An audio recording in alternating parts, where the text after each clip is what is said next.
Hey everybody, welcome back to another video. Today I have a little bit of a different review for you. It's been a while since I've done one of these. It is a Sideshow Collectible Bib Fortuna. I got this guy for I think $30 at Vintage Stock, and for that price, to me he was worth picking up. He's from the Scum and Villainy line, and when he initially came out, I think he only was he retailed for like $50 or $60, and I think he goes for a little bit more than that nowadays just because he's older. But this man is ugly. I mean, we knew Bib Fortuna was ugly in the movie, but his action figure, or this doll, this collectible doll, is super ugly. And so, me personally, I never would have picked him up at the price that he went for. I never would have bought him in normal retail. I know some people did. He's in other people's collections. He was in somebody's collection that didn't want him anymore, but now he's in mine. And yes, so since Hot Toys have come out, Sideshow Collectibles for me has kind of devalued itself because they're not as awesome as I thought they were. I mean, I grew up when they were new, and so I was like, ooh, they're great. But now that Hot Toys has come out, my eyes are kind of set on Hot Toys. I don't have a single one, but one day maybe I will. I'd love to get one. The only Sideshow collectible that I really am interested in still is the Commander Gree, and he's really expensive still for being a Sideshow.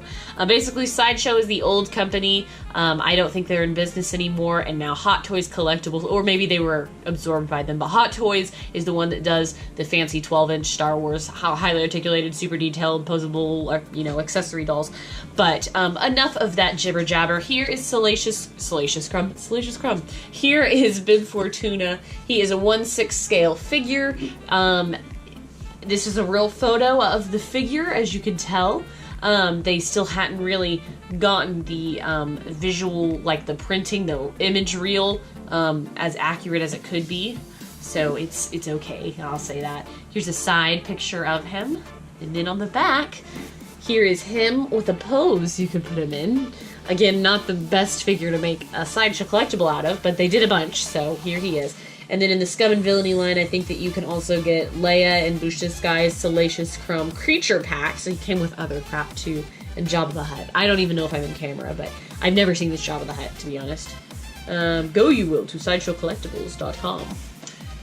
And then here's another picture of him. The bottom is just adults notice and other such knick-knack jibber jabber.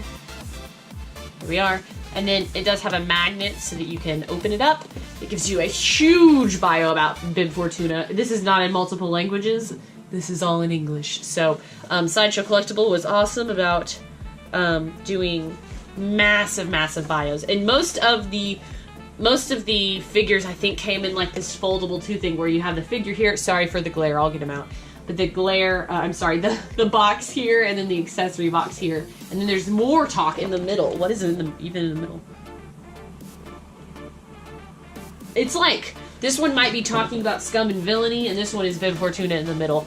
I honestly haven't read them, so I don't know. But you get some weird color brown packaging, which isn't the most pretty, but here he is, and then accessories. So I'll get both of those out and show you in better detail. Alrighty, so here is Bib Fortuna.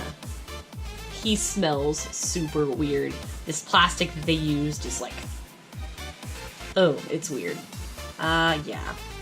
He's got some cool detailing, I guess. I like this little plate in the front. It's supposed to be metal. It's obviously like a plastic, but it's all real fabric. The fabric is pretty heavy, so it's cool. He's got those like little layers that we're used to seeing, that we've seen on his action figure. Mine kind of has this like weird like lump right here that I don't think is supposed to be a part of Bib Fortuna, but it was like sculpted on or added on. It's not it looks like it was a paint mishap that maybe was supposed to be lumpy and they painted it a different color on accident, but his face, he looks so spaced out, which is like the character. It's got good likeness in that way. And then he's got his little like twirly head tails that look cool. They're just wrapped on either side. Yeah, and so these guys are pretty articulate. With all the fabric, it kind of impairs them, so you can kind of only get them in certain poses for the most part. This guy, honestly, there's not a whole lot to pose with him. He's not an action hero, and so me personally, I think that's where Sideshow kind of went wrong, was making characters that are like so secondary that it's like, do you really even want a character of them? So this is, Bib Fortuna is kind of one of those for me. I mean, it's like, well, I'd rather have a clone trooper or a Jedi or, you know, the big 4, you know, Luke, Leia, and Han, and Chewie. But we get Bib Fortuna, so. His head, I mean, it's well sculpted. It's got some nice paint detailing for the time that it would have come out. It's really kind of hard for me to review these guys because now we've reached such a time where they're just so awesome. The Hot Toys versions are. You look back at these and you're kind of like, Bib Fortuna especially, I don't know. I feel like I'm hating on him, but I'm just trying to be realistic here. His clothing is cool. Again, I mean, if he wasn't $35, I wouldn't have picked him up personally. But yeah, so there's him. He does, of course, come with a Star Wars stand. This came in his box, and then on the other side, he's got accessories, and then he has a Star Wars stand here. He's got 2 hands. This weird thing that looks like a bug, I'm not even going to take that out. This cup bead thing, I don't even know. And then this knife. So, a lot of kind of not super great accessories, but I mean, what else can you give to Bib Fortuna? I'll try to probably set him up like the picture, but in terms of that, that's kind of all you get. This guy's pretty plain in retrospect. He does have articulated, I mean, he's set up like a doll, so he has articulated knees, rotatable hips. He doesn't have any articulation in the ankle other than his feet do twist. His torso has an ab crunch, but it's really restricted. His head should be on a ball hinge, but he's got such a large head, it doesn't really move.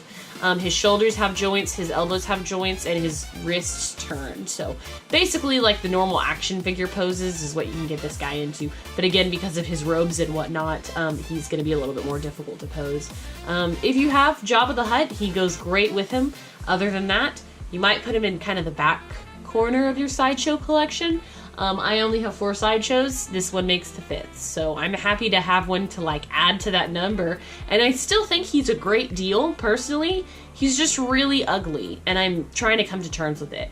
And wasn't one of my favorite Sideshows. I wasn't ever like, I must have Bib Fortuna. But I mean, it's kind of cool that they made these side characters. I mean, I get the gist. He's got really creepy fingers. They like move, but anyways, I don't know. Do you have this Bib Fortuna? Let me know in the comments below. But for the price, I think it's great. It's another Sideshow collectible. Not their best one, but I mean, it's fine. They did a good job. They put effort into this man. This humanoid. So, I don't know. It is what it is, guys. I hope you enjoyed watching this review, and stay tuned as always for more. Thanks, guys, for watching. Bye.